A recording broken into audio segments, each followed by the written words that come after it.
Aujourd'hui, je vais te montrer un effet super stylé que tu peux réaliser facilement sur After Effects. Il est juste magnifique. Il te suffira de suivre pas à pas les étapes que je vais te montrer dans ce tuto. Ne panique pas, ce n'est pas parce que c'est After Effects que c'est dangereux. Avant de commencer, je tiens quand même à préciser que j'ai trouvé ce tutoriel sur la chaîne de Videolancer. Je te conseille fortement d'aller voir ce qu'il fait. Crois-moi, tu ne le regretteras pas. Donc ce qui est important, c'est que la surface de ton rush, il n'y ait pas de réflexion de lumière ou bien de gros reflets. Il ne faut pas non plus que ce soit des surfaces trop lisses, comme un mur d'une couleur unie, très bien fait par un peintre, sûrement un peintre en bâtiment d'ailleurs. Maintenant que c'est dit, on peut passer sur After Effects. Tu peux importer ton clip. Une fois que c'est fait, tu peux cliquer ici pour créer une nouvelle composition. On va l'appeler principal. Mon clip est en 4K, du coup je vais laisser ces valeurs-ci. Si tu as un clip dans une autre résolution, bien évidemment là tu devras noter les bonnes résolutions, comme 1920 par 1080 par exemple. Ma cadence est bien en 25 images par seconde, c'est la cadence du clip. Je peux cliquer sur OK. Une fois que c'est fait, je vais simplement glisser mon clip dans la composition. Ici, ce que je te conseille déjà, c'est de raccourcir la durée de ton clip. Car à un moment donné dans le tuto, tu vas voir qu'on va devoir utiliser un certain outil qui demande pas mal de ressources. Donc ce que je vais faire, je vais déjà raccourcir ici mon clip et je vais aussi raccourcir la zone de travail. Là maintenant, je peux faire un clic droit, réduire la composition à la zone de travail. Comme ça, on a une composition qui ne prend en compte que la partie de la vidéo que je souhaite. Donc une fois que c'est fait, on va s'arrêter sur l'endroit où le texte apparaîtra en entier. Donc pour ma part, ce sera plus ou moins ici. Maintenant, on peut commencer à créer le texte. Je clique ici sur le T et je commence à noter lettre par lettre. Une fois que c'est fait, on peut passer la lettre en 3D. Une fois qu'elle est en 3D, si je reprends mon outil de sélection et que je sélectionne ma lettre, tu verras que les axes 3D sont apparus.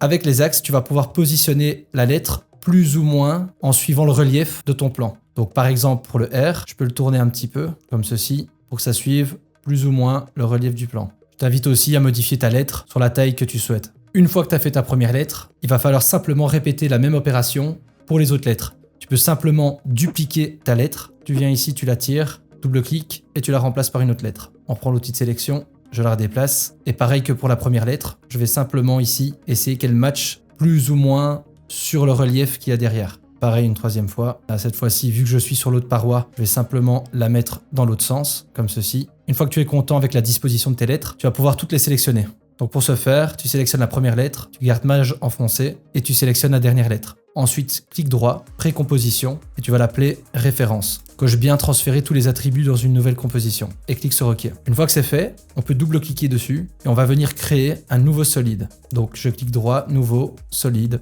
Ici, je te conseille de faire un solide noir. Je vais t'expliquer pourquoi après, ce sera plus simple. Une fois que tu as créé ton solide noir, tu vas simplement le passer en dessous de tes lettres. Ça te donne donc ce résultat. Une fois que tu as fait ceci, tu peux retourner dans Principal. Et là, on est bien à l'endroit où notre texte se montrait complet. Donc ce qu'on peut faire maintenant, c'est de raccourcir la référence sur une seule image. Là, c'est important. Donc on va raccourcir le début pour arriver ici. Ensuite, tu vas bouger d'une seule image vers l'avant. Et tu vas raccourcir donc de l'autre côté. Donc là maintenant, tu as bien une seule image.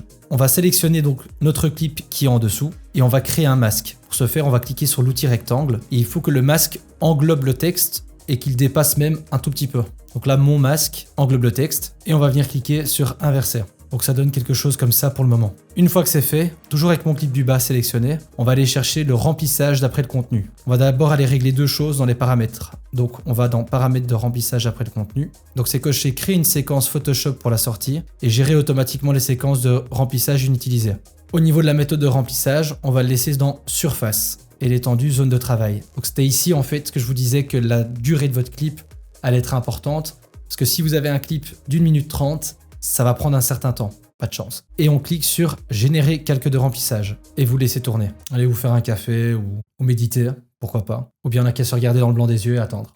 C'est long, hein. Une fois que c'est fait, voici ce que ça donne. Alors à ce moment-ci, si tu as un message d'erreur qui apparaît, je te conseille simplement de diminuer la taille de ton masque. Ton texte a pris en fait la forme de la texture qui se trouve derrière, donc à savoir ici les roches. On voit bien que ça suit bien le mouvement. Maintenant, ce que tu remarques aussi, c'est des artefacts. C'est-à-dire qu'on voit par exemple ici, mais là c'est très flagrant, que l'eau passe à travers. On voit également aussi sur les bords que donc le bord n'est pas très net.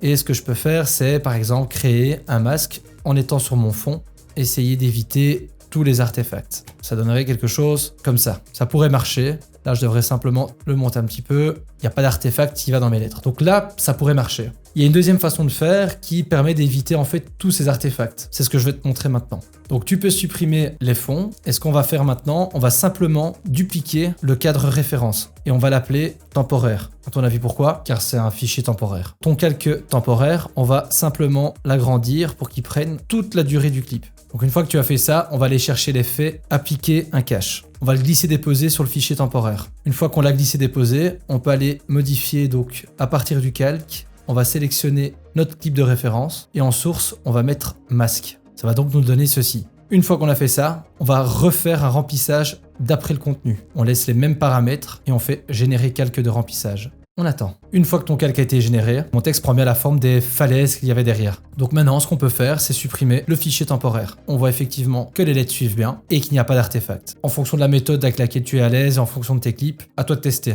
Une fois qu'on est arrivé là, tu vas pouvoir ici, au niveau du masque qu'on avait fait en premier lieu, sur le clip de référence, le passer d'addition à aucun, sélectionner ton fond ainsi que la référence et les précomposer. Donc clic droit, précomposition et on va appeler ça texture. Coche bien transférer tous les attributs dans une nouvelle composition et tu cliques sur OK. Une fois qu'on a ça, tu vas changer le mode de fusion. Pourquoi je t'ai dit de mettre du noir? Ça, c'est plus facile au niveau des modes de fusion. Tu mets ça en écran. Maintenant, tu peux voir que mon texte épouse bien les formes de la texture de mon clip. Et maintenant, ce qu'on va faire, c'est qu'on va rajouter en fait du réalisme à ce texte. On va reprendre le clip, on va le dupliquer, on va le renommer et on va appeler ça masque. Ensuite, sur notre calque texture, on va aller ici et sélectionner masque. Ensuite, on peut aller sélectionner la couche Luma. Donc, on appuie une fois sur ce carré ici. Et là, on voit maintenant que le texte est déjà beaucoup mieux intégré à notre élément. Pour ajouter encore un peu plus de réalisme et donc pour affiner l'affichage du texte, on va aller lui ajouter du contraste. Donc pour ce faire, je vais dans Effet et je tape courbe. Et je le glisse-dépose sur le calque masque. Donc dans le panneau Effet, on voit ici la courbe qui est apparue. Et on peut commencer à jouer avec la courbe pour améliorer le contraste du texte. En fonction du rendu que tu souhaites, c'est à toi d'affiner les réglages de cet effet. Moi, pour ma part, je trouve que comme ça, c'est parfait.